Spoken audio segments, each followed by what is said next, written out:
सत्संग जी बड़े प्यार और सत्कार से कहना जी। धन निरंकार सत्संग जी दास आप लोग के सामने एक छोटी सी पंक्ति रख रहा है, आशा है प्रवान कीजिएगा। सत्संग जी आज का टॉपिक है महर्षि। सत्संग जी आज का टॉपिक महर्षि। सत्संग जी प्यार से कहना जी। धन निरंकारी सत्संग जी हजारों वर्ष पहले की बात है। एक बार ऋषि विश्वामित्र जी महर्षि वशिष्ठ जी की हत्या करने के विचार से उनके आश्रम पहुंचे। विश्वामित्र जी तो ब्रह्मवेता परंतु अभाव के बुरी तरह शिकार थे। महर्षि विश्वामित्र जी उनके समकालीन थे। उनके पावन पवित्र स्वागत को ध्यान में रखते हुए लोग उन्हें महर्षि की उपाधि से विभूषित कर चुके थे। सत्संग जी विश्वामित्र जी इस बात को सहन न कर सके। उन्हें लगा कि यह उनका अपमान है कि लोग उन्हें केवल राजर्षि कहे और वशिष्ठ जी को महर्षि। सत्संग जी ईर्ष्या की अग्नि ऐसी भड़की कि उन्होंने वशिष्ठ जी को जान से मारने की ही दिल में ठान ली। परिणामतः वह एक छुरा लेकर वशिष्ठ जी के आश्रम में लगे एक वृक्ष पर जा बैठे। सत्संग जी उन्होंने अपने आप को पत्तों की ओट में छिपा रखा था। वह पूर्णिमा की रात थी। वशिष्ठ जी अपने कुल शिष्यों को तत्व की बातें समझाते समझाते उस वृक्ष के नीचे आ रुके। तब तक आकाश में चांद निकल आया था। देखते ही देखते चांद ने अपनी मधुर चांदनी बिखेरने आरंभ कर दी। सत्संग जी 14वीं के चांद की खूबसूरती को देखकर एक शिष्य सहसा बोल उठा, कितना सुंदर है यह चांद और कितना सुंदर होगा इसे जन्म देने वाला। सत्संग जी वशिष्ठ जी ने बड़े सहज भाव से सिर ऊपर उठाते हुए कहा, बेटा यदि तुम कहीं महान ऋषि विश्वामित्र जी को देख लो तो तुम इस चंद्रमा की सुंदरता को एकदम भूल जाओगे। इस चांद में तो फिर भी कलंक है, पर विश्वामित्र जी को हर तरह से निकलंक है। सत्संग जी शिष्य अपने गुरुदेव के मुख से विश्वामित्र के लिए प्रशंसा भरे शब्दों को सुनकर चौंक उठे। एक शिष्य ने बड़ी उत्सुकता से गुरुदेव से कहा, महाराज ऋषि विश्वामित्र जी तो आपके कट्टर शत्रु है। हर समय वह आपकी बुराई ही करते हुए सुने जाते हैं।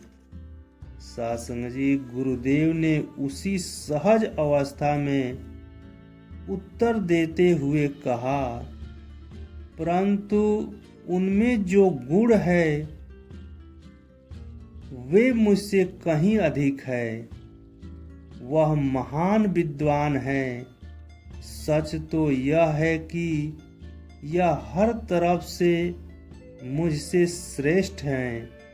मेरा तो मस्तक उनके चरणों में सदा श्रद्धा से झुक जाता है। सासंग जी वृक्ष पर बैठे बैठे विश्वामित्र जी ने यह वार्तालाप बड़े गौर से सुना। उनका दिल बड़ी तेजी से धड़कने लगा। जिसके वह प्राण लेने आए थे वह तो उनके मुक्त कंठ से प्रशंसा कर रहा था। यह जानकर उनके दिल के अंदर जल रही ईर्ष्या की अग्नि एकदम शांत हो गई। फौरन वह नीचे कूद पड़े। छुरे की एक तरफ फेंकते हुए वशिष्ठ जी के चरणों में गिर पड़े और गिड़गिड़ाकर क्षमा मांगने लगे। सासंग जी, इतनी तपस्या करने के बाद भी मैं मन से अभिमान और ईर्ष्या को न समाप्त कर सका। इसी पातक अभियान के कारण सासंग जी, इसी पातक अभिमान के कारण मैं आपके हृदय की निर्मलता को न देख सका। मुझे माफ कर दे महर्षि। वशिष्ठ जी ने विश्वामित्र जी को उठाकर गले से लगाते हुए कहा, उठिए महर्षि, बहुत हो चुका, अब अधिक संताप न करे, मुझे आशीर्वाद लेने का अवसर दे। सासंग जी, विश्वामित्र जी ने बेसुध से होकर पूछा, आप मुझे महर्षि कह रहे हैं? वशिष्ठ जी ने मुस्कुराते हुए कहा, आपकी विद्वता पर तो पहले ही संदेह नहीं था। आपके अंदर जो अभिमान का चंडाल मौजूद था, आज आपने उससे भी मुक्ति पा ली। अब आपके महर्षि होने से कैसे संदेह? सासंग जी, अभिमान विद्वता को भी कलंकित कर देता है। आत्मिक विकास के लिए विद्वता और विनम्रता का योग आवश्यक है, योग आवश्यक है। सासंग जी, ये था कहानी महर्षि जी, जिसका टॉपिक था महर्षि। कौन जीवन में महर्षि बन सकता है? सासंग जी, बड़े प्यार और सत्कार से कहना जी, धार निरंकार। सासंग जी, अंत में दास संपूर्ण अवतार वाणी का कुछ पद रख रहा है, आशा है प्रवान कीजिएगा। सासंग जी, निर्धन का धन तू ही दाता, माल खजाना नाम तेरा। सासंग जी, निर्धन का धन तू ही दाता, माल खजाना नाम तेरा। जिस बेघर का घर ना कोई, ठहर ठिकाना नाम तेरा। जिसके मन में सासंग जी, जिसके मन में मान न कोई, उस मानव का तू है मान। सारी दुनिया तुझसे लेती, सबको देता तू दान। हर कारज का करता तू ही, मालिक आप स्वामी है।